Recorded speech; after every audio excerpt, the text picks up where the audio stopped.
In this segment, I wanted to share with you some details on the deliverables as well as some expectations that I find students will ask, and I thought maybe it would be useful for you to have this all in one spot answered at the beginning of the semester. So specifically, I'm going to try and answer for you, what is she looking for in terms of the deliverables? In this discussion, I want to touch on just a couple things. Rationale behind the basics. I give you some very specific information about formatting kinds of issues, and I think it's very fair for you to ask why I'm so picky. And I want to answer that very briefly. Talk to you a little bit about the more important stuff, thinking and writing. I'll give you a writing example of turning something that is very good prose, but very poor business writing into very good business writing.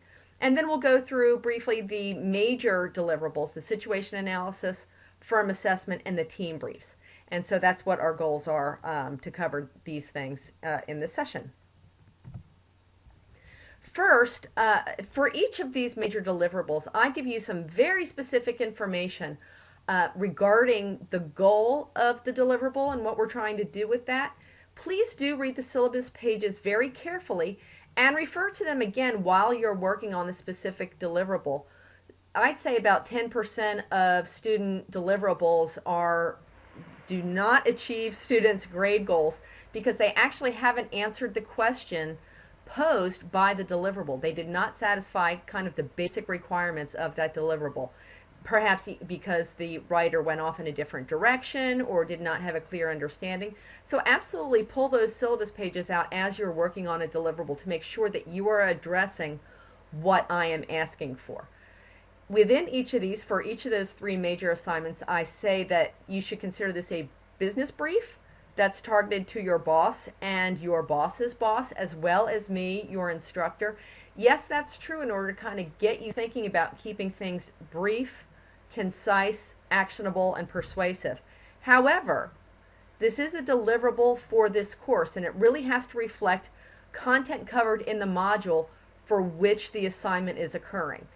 I design these. Each of these, you have potential to turn in one of these major assignments in each 2-week module, and they are designed specifically to tap into the content covered in that module. So make sure that you are doing that for each of these, including the ones that you may choose to do or not to do. What am I looking for here in air quotes? Specific content to be addressed in the deliverable as detailed in the syllabus. And that's both answering the questions asked by the deliverable, as well as linking the module content, the 2 weeks of content from the lectures, readings, and GLN clips to that content. That's what I'm looking for in terms of addressing the specific assigned issues. Secondly, I have been told that I have monk-like tendencies. Those of you who know the television program Monk, he's very OCD, and I tend to be a little bit like that. It works for most of the time. This, I'll get 35 of your deliverables, and I have other obligations, obviously. When I grade your deliverables, I actually go through them twice, completely. Here's a dirty little secret, or maybe not dirty. Here's a little secret about professors. The easier you can make it for us to grade your deliverable, the better that's going to be for everybody. And so I try to use consistent formatting. That's why I'm kind of picky about the formatting, because then I don't have to count words. I know exactly where things are in the assignment that I'm looking for. I don't have to hunt around for your answers. And so it makes my grading process go faster. Why is this good for you? If my grading process goes faster, it's more consistent. You're going to get more feedback. I'm going to spend less time looking around for stuff, maybe not give you the benefit of the doubt. And so you want to make it very easy for me or any other professor to find your awesome answers. And so by having this consistency across the deliverables, either within a deliverable across the 35 of you or across all 4 major deliverables, it just makes the process go a lot easier and generally tends to make everybody a little bit happy. So what am I looking for here? Really 2 simple things, 3 simple things. 1, correct margins. Word tends to have, if you have not changed your format, has a 1.25 inch margin, change that back to 1 inch. Use the Times New Roman 12-point font. That's been shown to be one of the easiest to read, and that's what I'm expecting. Single spaced, not 1.15, which for some folks, I'm not sure for whom that is the default, but for some of you, it's not single spacing. Just fix that. This is all in the syllabus. And use the subheads that I suggest for each deliverable. If you do that, it makes it a lot easier for me to find your awesome answers when I'm grading. More importantly, I want to talk to you about kind of your thinking and what I'm looking for. For each of these assignments, it's going to be the situation analysis, your firm assessment, and your 2 team briefs. There's some consistency across all 4 of these. I'm looking for deep analysis that shows me that you absolutely understand the content that we covered in the 2-week module, and that also demonstrates to me that you are able to apply it in context. And so within your 2 to 3 pages, and it's not very much space, I need to know that you got everything that we talked about. You are using the terms correctly. You are leveraging concepts, theories, and frameworks appropriately. And based on that, you are also coming up with appropriate conclusions as to what managers should be doing. In terms of looking for air quotes, very much looking for answers that derive from the application of course content. You should not pull quotes from any readings. You should not define any of the terms that we have gone over. I know what they are. You need to use them in context. So when you're talking along in one of these deliverables about channel conflict, you don't need to define it. As long as you're using it in context correctly and the implications for managers is appropriate, that's what I'm looking for. I want your thinking to be supported with data. You're going to go out for most of these, not the firm assessment, but the other deliverables. You're going to go out and do some research in there. I want you to support your ideas with data, with numbers, with facts, with figures, with little mini case studies. Go out and find some information that's going to support your contentions.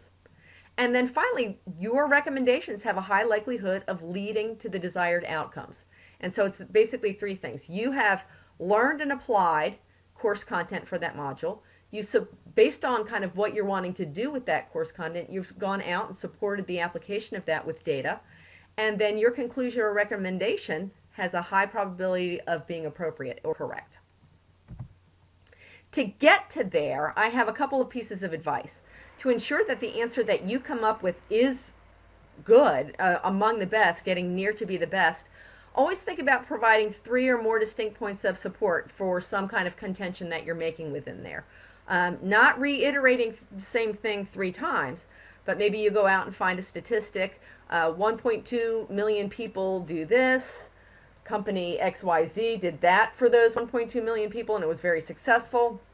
And we have similar characteristics to company XYZ, specifically A, B, and C, and so this is all going to work. So that was 3 distinct points of support. So go support your contentions with at least 3 pieces of information.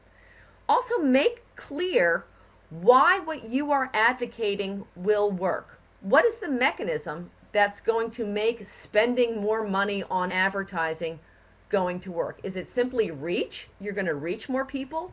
Or is it frequency? The people that you do reach are going to see it more often? Or by spending more money, are you going to create a brand relationship? What is it that links that position that you're advocating with the outcome? What is that mechanism that we have talked about in terms of concepts, theories, and frameworks going to cause what you want to have happen? A great thing to do is to try and refute your best answer.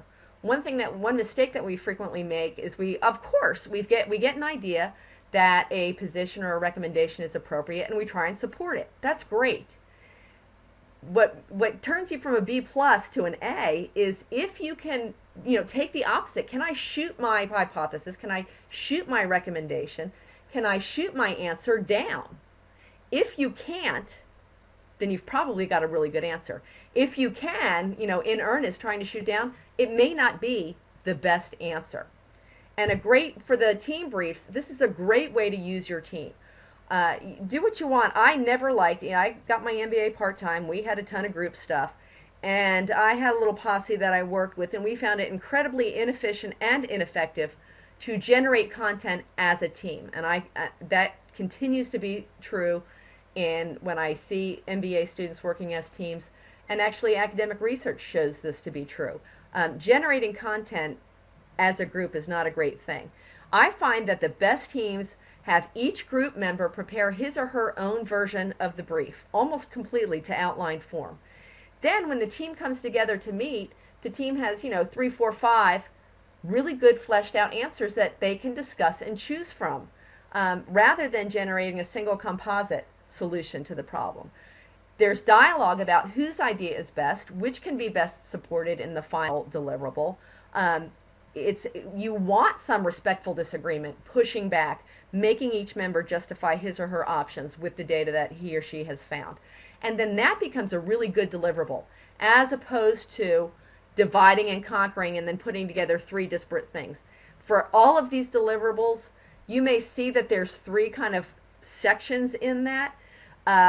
You will get quite a solid B if you do that. You are probably not going to be in the running for an A if you do that divide and conquer. Susie, you go do part 1, Bobby, you do go part 2, and Chris, you do part 3. It's better if everybody does all parts, bring them together, find the best solution, refine it, and then run with that. That's what I advocate. You can do all the best thinking and analysis in the world, but I cannot put a probe in your brain to know that. The only way that I'm going to know that is by what you write for me. So it is imperative that you engage in clear, concise, precise business writing, reflecting this critical analytical thinking. And I've got a couple suggestions for that. Many of you, I would venture to say most of you, are actually pretty good writers, but you're not good business writers. And so let me give you some advice on how to be more successful in my class. First is start with a fact-based outline. You're going to write an outline, but it's going to be all your little factoids, all your little facts and figures, your 1.2 million, your little XYZ case study, whatever that is. Kind of start with the syllabus content for what you're supposed to do. Fill that in with the facts that you want to include in your deliverable. As you write, omit all modifiers. I think that we should do this. Our team believes that we should do that. About 75% of the time, approximately, take those out. Those are imprecise. Most adjectives and adverbs, this is not prose, can also go away. Now you're going to use some for effect as necessary. For many people who are good prose writers, a great rule of thumb is to write to double the length, then cut to limit. Write in your naturalistic style to double the length, and then cut out those modifiers, those adjectives and adverbs down to be concise business language. Another thing that I find useful is for you to, once you think you're getting it close to done, edit it backwards, 1 sentence at a time. It gets you out of the flow of what you're written. You're not kind of in love with the word flow and the thinking that you have. And each sentence then has to stand on its own. Each sentence has to add something. And you're looking for what I'm looking for. At that point, your edit, you should be looking for what I'm looking for.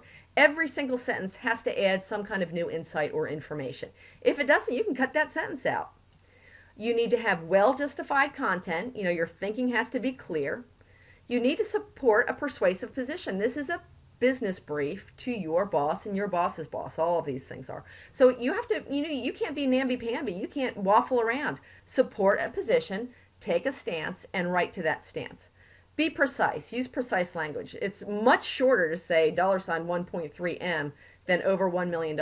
It's shorter, it's clearer, it's more precise, and you can use the space you save for more in-depth analysis. Here's an example, and I'm not reading this out loud. You're going to read this on your own. This is actually really pretty well-written prose that has to do with the eBay deliverable. This is a live, I went back and forth on whether I should give you a real live example, and I decided you'd probably learn more if I did. This was a couple terms ago, a real paragraph. And this is, if you look at this, if you know any about, appropriate English writing and grammar, this is actually perfectly well written. This is great prose. It is terrible business writing. There's too many words to say too little. If you go through there with your little yellow highlighter and only highlight new information, words that add new information, there's not that many. Here's what it looks like when I did my, now grant you, I've been doing this for a long time and I'm really a mean editor, but when you turn on in Word, you can go to review and original with changes. This is original with changes. You can see the only original words in there are the black ones. And I've scooched some things around and added some stuff. But basically, at the end of a really draconian edit, this is what you've got. Read this and compare it to the one 2 pages ago. This does not omit any fact, any insight, any directive to management, and it says it in 5.5 lines. A manager is much more likely going to be able to read and take away the key points from this 5.5 lines than what was on the slide 2 pages previous. So this, I hope, is a very salient example of what I'm, air quotes, looking for in terms of clear, concise business writing. Again, this is an example of editing for clear, concise business writing. Don't be getting all excited about whether I've given you some hints on if this is a good answer or bad answer in itself. I'm not going in there. So this is not going to give you any insight on what the right or best answers are. So don't assume either way with that. But this is just an example of the writing issue that I'm trying to make salient here. Here's the situation analysis description from the syllabus, and I just wanted to highlight a few things for you. The purpose of this situation analysis, any situation analysis, is to give the firm a clear understanding of the external environment in which it operates, so things outside the firm and industry that will affect all players in the industry, and in fact, other people outside of this industry, as well as, so that's the opportunities and threats component, that gives the firm an opportunity to look at its own internal assets in terms of the strengths and weaknesses, as well as the competitive environment. We're kind of playing against other different players here, and so what are their strengths and weaknesses? What are their response patterns? And that's what a situation analysis does. You can read all this. I'm not going to go through and read this. For 95% of you, you're going to use the company that you're working for. If it's a huge conglomerate, some of you work for the Department of Defense, for example, or other large international company, you're going to have to break that down to the brand or product level. It's just not appropriate to talk about the Department of Defense as a whole, or GE corporate. So you're going to look very much at your own, the marketing area that is closest to what you do, and a smaller unit of that. And if you've got a question about that, please call me, and we will make sure that you're on the right track there in terms of the scope. In terms of what the requirements are, basically what the pros in here says is what the top of this outline is. Your situation analysis is going to have 4 sections. The first is the firm or SBU, Strategic Business Unit Introduction. That is 100 words max. That just is to tell me what your company is and what they do. This is Acme Explosive, and we make explosive devices and accessories for roadrunners and coyotes who are trying to destroy each other, period. That's all I need. Sometimes I might need another additional sentence if you're a large firm and you need to identify the scope to me. That's fine. 100 word max. Don't waste your time here. The other 3 sections are the most important. The next one is the external environment. This is the O and T of your SWOT analysis. Opportunities and threats, and you'll read all about this. So literally, these are your headings: external environment, opportunity 1, colon, give me a 1 line of what your first opportunity is. Opportunity 2, colon, tell me what your second one is. Threat 1, threat 2. And you're going to detail that. Firm resources, now obviously the external environment is external to the firm, outside the purview of what the firm can influence. Firm resources are internal. Strengths are favorable, weaknesses are unfavorable. So given a whole analysis of, a half a dozen or more strengths and a half a dozen or more weaknesses, what are the top 2? Just like the top 2 opportunities, top 2 threats, top 2 strengths, top 2 weaknesses that affect the firm's ability to do business. And finally, the last section is the competitive environment. It would not be inappropriate, double negative, it would be appropriate to kind of think of the external environment as a third, firm resources as a third, and the competitive environment analysis as a third, in terms of dividing up your 3 pages. You've got a little blurb at the top. There is no conclusion. Don't waste space with the conclusion. This is a brief. This is not a full report. And so this is how you should structure your deliverable here. 2 important notes. One, In real life, frequently, and as well as in your readings, a SWOT analysis, particularly the external environment part, sometimes will actually incorporate a discussion of the competition. Because I have you do a separate section for the competitive environment, do not have the competition as one of your opportunities or threats. That's just a caveat for this particular assignment, because I'm asking you to go into some detail separately with regard to the competitive environment. So although some readings, and one of your readings puts the competition within that external environment for the purposes of this deliverable, please do not do that.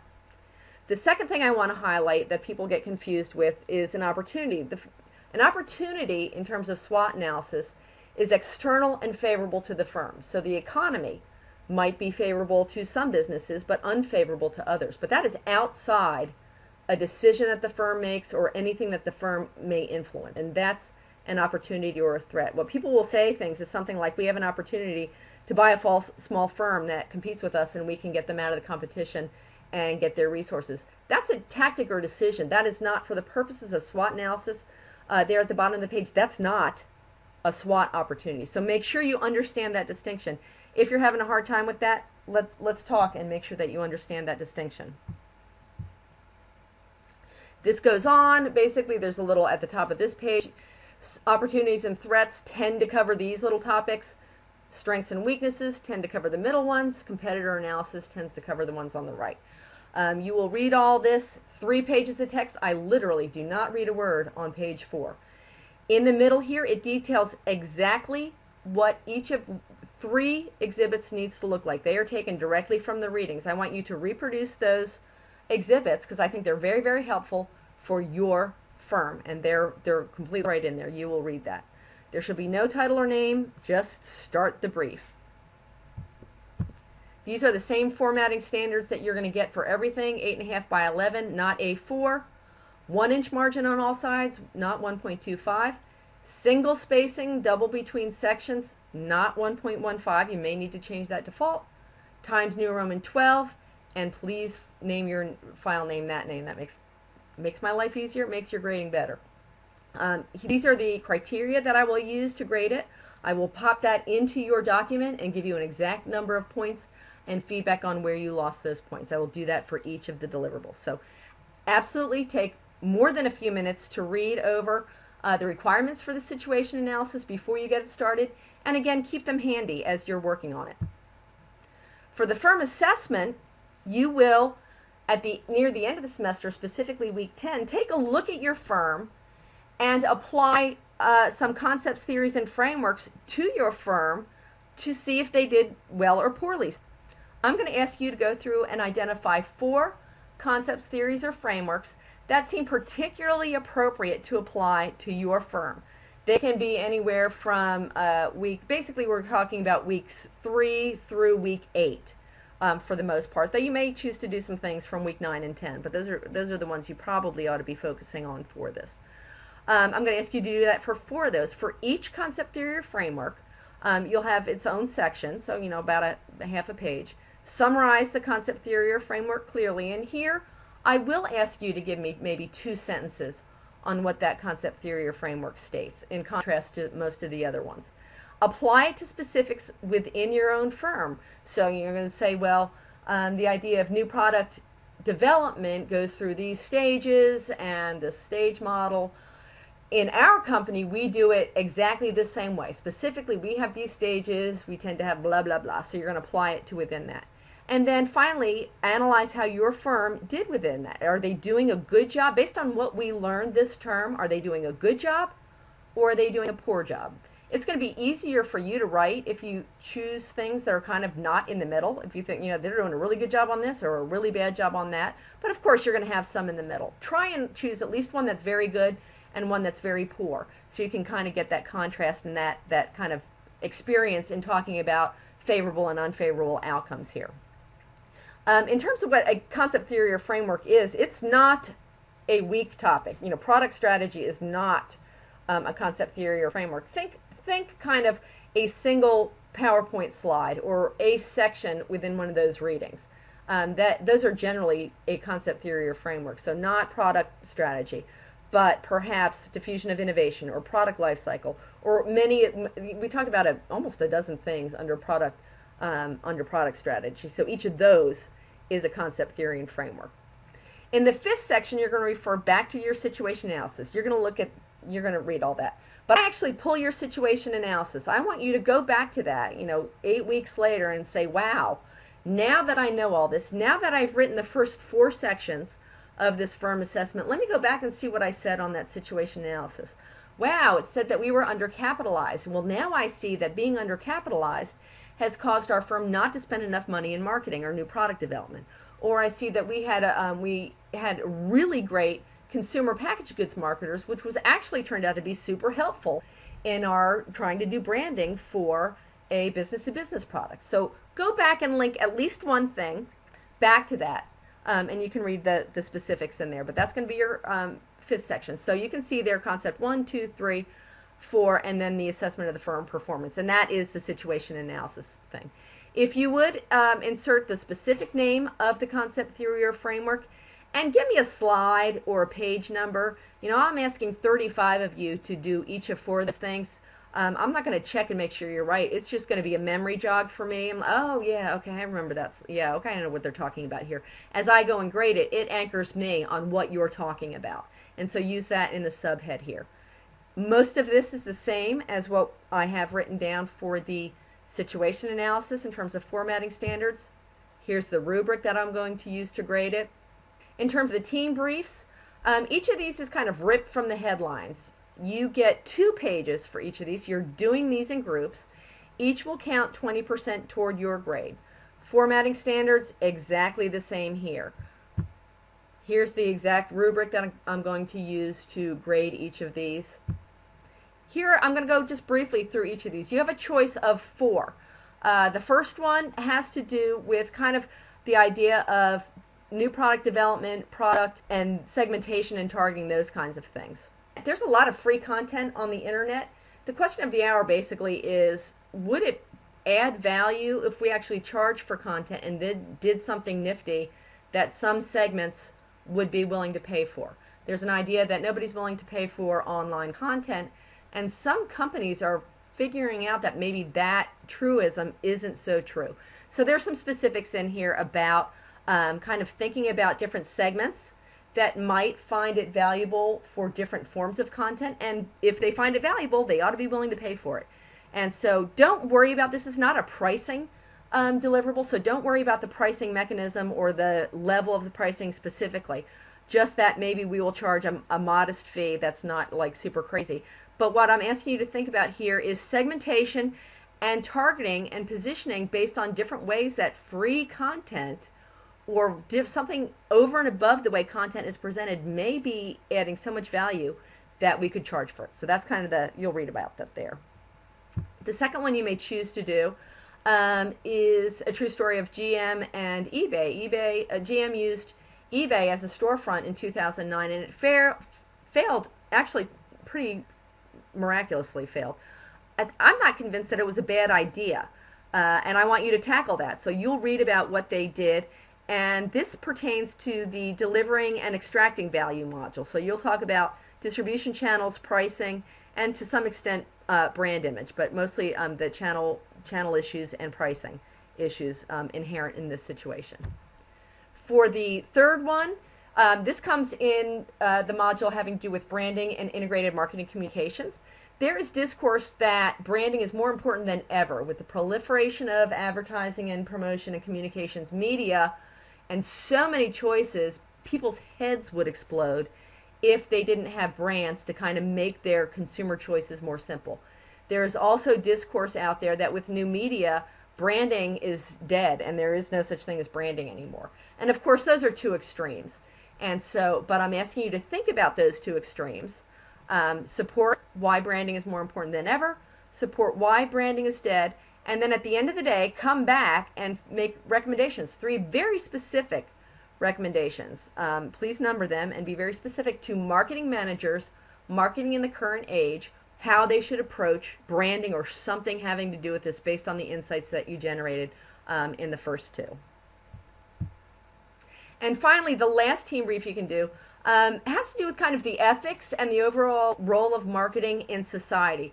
And you can read about this, but this deliverable is due week 12, so it's during that module of reading of current topics and kind of things like, does marketing make you happy? Is marketing evil? We have a couple readings and GLN that have to do with this, and increasingly with discourse like sustainability, fair labor practices globally, exploiting new markets, things like that. Kind of these soft, ethical, societal issues are getting more and more play among managers as they have to consider those things. So your last team brief has to do with that. You'll, in a very pragmatic and not kumbaya sense, this is still a business brief, summarize marketing's positive influences, marketing's negative influences. Then I want you to come up with 3 specific questions for marketing managers. These are very specific. I put them in quotes. It is a question in quotes and has to do with, and it ends with a question mark. So for that section, you'll pose the question, and then maybe you'll have a short you will have a short paragraph, kind of discussing how that's going to influence the various answers to that question should influence managers' decision making there, and you'll have 3 of those. And this would be the last team brief that you will be turning in. And so just in the last word here, make sure you follow the directions. I'd say about 5% of folks just don't follow directions, and they get a grade that they did not want because they did not follow the directions in terms of the content. Facilitate my grading. Use judicious spaces. You should be very, very, very hard pressed to get everything you need to say into 2 or 3 pages, depending on the deliverable. If you've got another half a page on any of these deliverables, you've not said enough. You should be, like wishing that I weren't so picky about the line spacing here. And so, use the right spacing, use the right font, use all those things to make grading, make it easy for me to see your awesome answers. Integrate and apply module content, not in a high schooly, undergraduate-y way. I know all the definitions, I know all the concepts, theories, and frameworks. Do not use direct quotes. But think about those concepts as applied to the problem at hand and apply that critical thinking. Finally, use super concise, pithy business writing. And that really is the answer to what is she looking for.